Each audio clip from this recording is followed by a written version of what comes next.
Please subscribe for more updates. Bell button pi click చేయండి. నరేంద్ర మోదీ తెలంగాణలో పర్యటన చేశారు. అయితే కొన్ని కీలక ఎన్నికల సభలు కొన్ని కీలక వ్యాఖ్యలు చేశారు.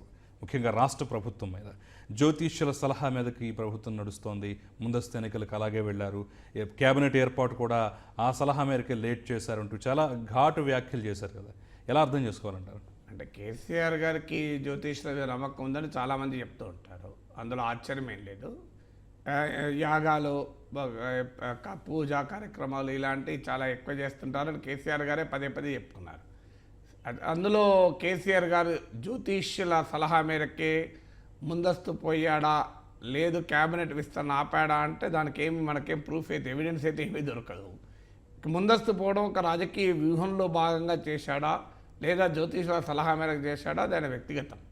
అందువల్ల అల్టిమేట్గా అది ప్రజలపైన ప్రభావం చూపినప్పుడు మనం అడగాలి. ఖచ్చితంగా ముందస్తు ఎన్నికలు అవసరం ఏంటి? ఎందుకంటే సైమల్టేనియస్ ఎలక్షన్స్కు కేసీఆర్ గారు టీఆర్ఎస్ మద్దతు ఇచ్చింది.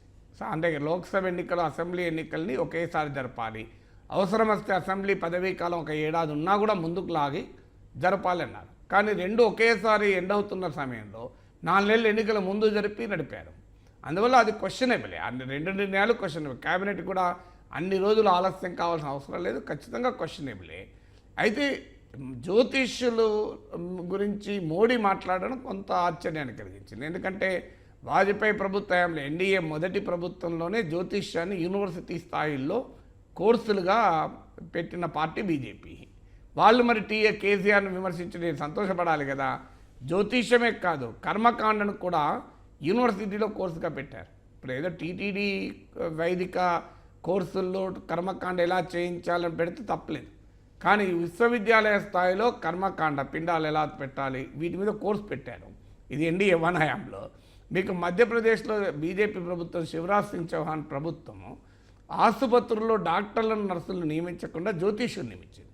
మీరు కావాలంటే గూగుల్లో కొట్టండి, astrologers in Madhya Pradesh government hospitals అని కొడితే మీకు వస్తుంది. ఏంటంటే ఆ జ్యోతిష్యుడు ఆసుపత్రి ఎదురుగా కూర్చొని ఉంటాడు. ముందట ఎవరైనా పేషెంట్లు వస్తే వాళ్ళు ముందు జ్యోతిష్యుని కలవాలి. జ్యోతిష్యుడు ఈ రోగం తగ్గదు అంటే వాళ్ళు వెళ్ళిపోవాలి, హాస్పిటల్ కూడా అవసరం లేదు, అడ్మిట్ కావాల్సిన అవసరం లేదు. అందువల్ల ఆసుపత్రుల్లో డాక్టర్లు, నర్సులు కాకుండా జ్యోతిష్యులతో వైద్యం చేయించిన చరిత్ర మధ్యప్రదేశ్లో బీజేపీ ప్రభుత్వానికి ఉంది. వాళ్ళొచ్చి వాళ్ళకి ఇక్కడ కేసీఆర్ను విమర్శిస్తే కాస్తంత మోడీ గారు విమర్శిస్తే విడ్డూరంగా ఉంది. మోడీ గారు శివరాజ్ సింగ్ చౌహాన్ చెప్పాల్సిండే, అయ్యా ఆసుపత్రుల్లో ఉండాల్సింది డాక్టర్లు, నర్సులు, జ్యోతిష్యులు కాదు, రోగులను ట్రీట్ చేయాల్సింది డాక్టర్లు, నర్సులు, జ్యోతిష్యులు కాదు అని చెప్పాల్సిందే. లేదు కర్మకాండ, జ్యోతిష్యం అనేది ఏదో హిందూ మత ధర్మాన్ని బోధించే కళాశాలల్లో విద్యా ఇన్స్టిట్యూట్లో ఉంటే తప్పలేదు. టీటీడీ నడిపే వేద పాఠశాల ఉంటుంది, అందులో ఉంటే తప్పలేదు. కానీ యూనివర్సిటీ స్థాయిలో ఉండకూడదని చెప్పాల్సిందే. జ్యోతిష్యము సైన్స్ అని చెప్పి వాదిస్తున్నటువంటి పార్టీ బీజేపీ.